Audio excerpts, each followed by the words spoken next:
Hey, everybody. It's Thursday afternoon, 1 o'clock, and that's time for Opposite Saxes. And the first thing I got to do is I got to apologize to everybody because we have been remiss in telling you Yes. who we are sponsored by. We got great sponsors. One of them is Christine Dean. She is a diva. She is the diva of marketing. Her company, DFW Networking Diva. All you got to do is add .com after that, and you can find out all about Christine Dean. She has helped us in marketing this program, as well as all of the other programs that we do. She has helped us with our websites. She can help you, and she can help you for free. Free. All you got to do is go to the website, dfwnetworkingdiva.com, and click on the little thing that says a free consultation. And you can talk to Christine. Doesn't matter where you are in the country. You don't have to be here locally. And she can help you. And she'll look at your website and say, you got a great website. Thank you very much. Or she might say, I might make a couple of suggestions to make it better. And if you make your website better, especially if it's a business website, that means more to your bottom line. Check out Christine Dean, dfwnetworkingdiva.com. Very well said. Well done. I thought it was. So what do you want to talk about today? I think what are we talking about? I've asked you 3 times. Actually, I knew what we were talking about and then I forgot about it. We were talking about practice what you preach. That's what it was. Okay. And I thought I did most of the time, but I guess sometimes I say something and then you will turn around and use that exact line on me. Well, why don't you practice what you preach? You are so organized. I thought I was organized when we first got married. I can't hold a candle to you. Your closet is organized. Colors are organized. It's amazing how you pack.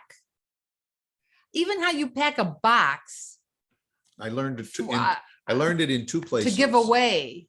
Actually, I learned it first when I was 16 years old, and one of the first jobs I ever had, I worked at Borden's Pharmacy. Or it was in those days they didn't call them pharmacy; they were called drugstores. Borden's Pharmacy drugstores in Hammond, Indiana. Reuben Borden was the owner of the pharmacy. Didn't you stock shelves? I stocked shelves, and I was taught by Mr. Borden that when you unpack a box of product, you take the old product and move it forward and put the new product in the back. So makes sense. When you always rotate it, and the grocery stores generally will do that when they're restocking the chips or the boxes of cookies and everything. They may not always necessarily do it, but take the product that you're unpacking and put it in the back and move the newer product up front. So people will come through and they take the bag of chips or cookies that's about to expire and they take that first. But you've also learned it through the Army. I did, and then when I got in the military, we did the same thing. And you were organized, and to this day I still do that. I mean, I'm airing my laundry here in more ways than one. Yeah, but my underwear, the stack on the left is what I'm working on. The stack on the right is what Lauren just washed. And so I put that in on the right. And as it comes in, it goes into the bottom of the right and eventually moves over to the left. God forbid I open those drawers and I do that for you. And I put it in the wrong stack. I'm screwed. I'll never hear the end of that. No, but you know what? You have learned, practice what you preach. That you have learned that's what we do very often with the groceries that we put in the pantry. If we're getting low on Rice Krispies, that box goes to the left, the new box goes around it to the right. So then even the cans of pumpkin that we get for Shayna's food, we I put them on the shelf the way I've gotten them on the, now the opposite is true now, folks, because when I go to the grocery store, I don't take the bags or the boxes that are in the front. I reach out to the back because a lot of people don't take the time to check the expiration dates. But if you go to get a quart of milk or a gallon of milk or so, look at the expiration date, and you will see that probably the ones on the front expire within the next That's the one 3-4 thing, days. that's the one thing you didn't look at that I have taught you to look at are expiration dates. Yeah, well- Expiration dates on pill bottles and drugs. And Well, that's a whole anything. other issue there yeah, too. well, it is. Where you But- go out and you buy a bottle of aspirin that's got 1,000 tablets. Well, who in their right mind? And goes to do who's that? who's going to absorb 1,000 tablets before the expiration date on that But bottle you of will buy aspirin? that because it's cheaper. It's cheaper by But it the pill. doesn't help. But again, that's another issue. another- issue. as we Whole say in the nother- business, that's another story. But you know, my mother-in-law had always said, Stuart, stay out of Lauren's pantry, stay out of her kitchen. This is her kitchen and she's in charge. And at first I thought, well, thank you, Mom. That's really sweet. Nah, it's your kitchen. You do the shopping. You love to do it. So I let you. Sometimes we go together, but sometimes that doesn't work out real well either. Yeah. So you go and then you come and I take all the things out of the bags and help you at times. And sometimes that doesn't work well. So I just take it out of the bags and let you put it away. Well, what And have you what do have a you good learned job. from me? Let you you do it. have I learned, gave you something. practice I what you asked you preach. to do something when we come home from the grocery store and I let and you. we've got what four gallons of water. Yes, and I put away the water because And you I rot- can get and down you on the rotate it. floor and I rotate it. Water. But the rest of the things you said, you gave me a job to do. I'm going to do it. So, and you do it very well.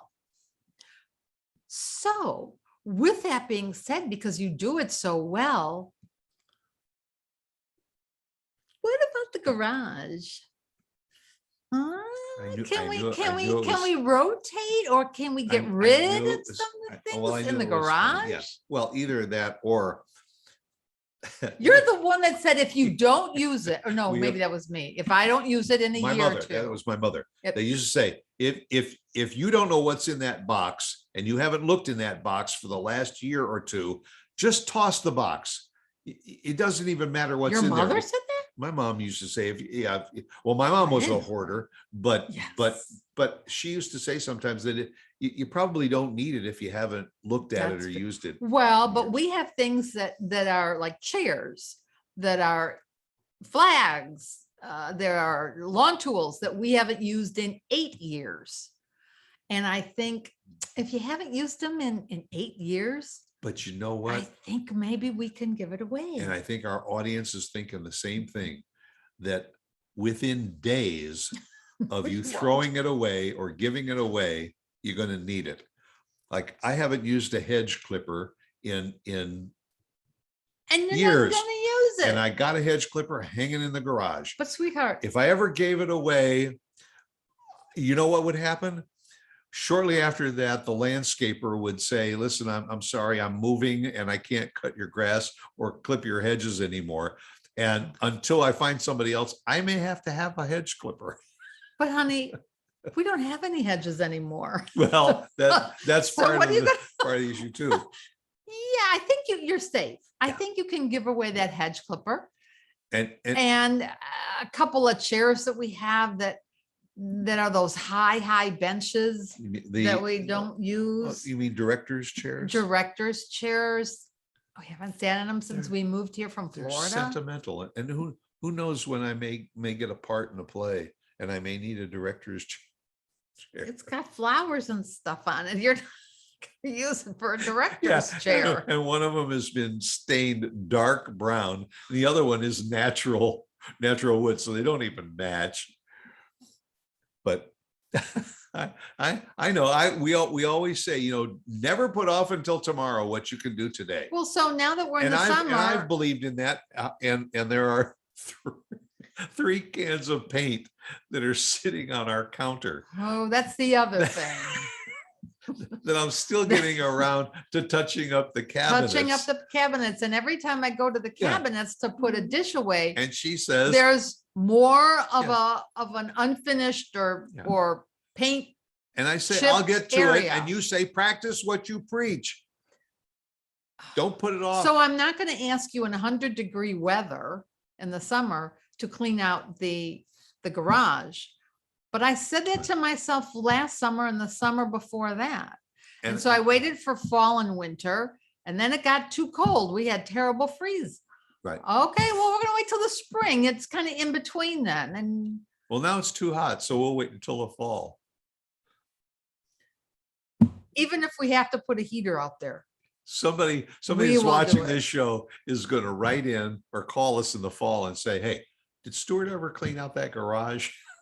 Or paint. When is the best time to do a little painting in the house? I guess when you open the windows or when it's cooler out and it's not as humid out. Well, either that or the time to paint is when you get a notice from your homeowners association that says your painting is looking pretty bad. No, that's the outside. Outside is fine. We're talking inside. Inside, just a couple of rooms. We're not talking the whole house. Yeah. Just a couple of touch-ups. I'll do it after lunch.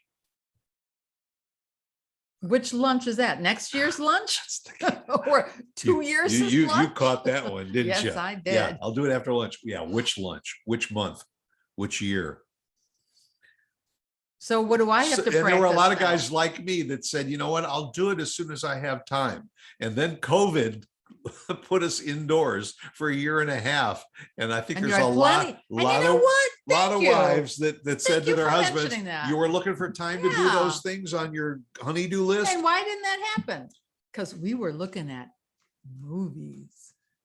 Yeah, well, yeah, we got involved with series on TV, Netflix, and Okay, well, and I've said my Video. piece. I feel a lot better.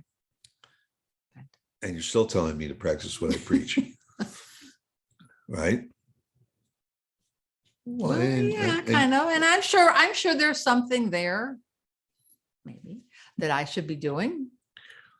Well, you are better, like, for instance, keeping the house in order, cleaning. It's what I do. That's what I'm known for. That's right, Mrs. Dirt Devil. Yeah, because then God forbid we have to move or we decide we want to move. I don't have to work as hard because everything is kind of organized and I just throw it in a box and off we go. If we ever move, we're going to go to a 1-bedroom, 1-bath. Oh, well, no, that will never with happen. a little tiny kitchen, No, that'll or never a happen. studio, but well, you could, And not a tiny house either.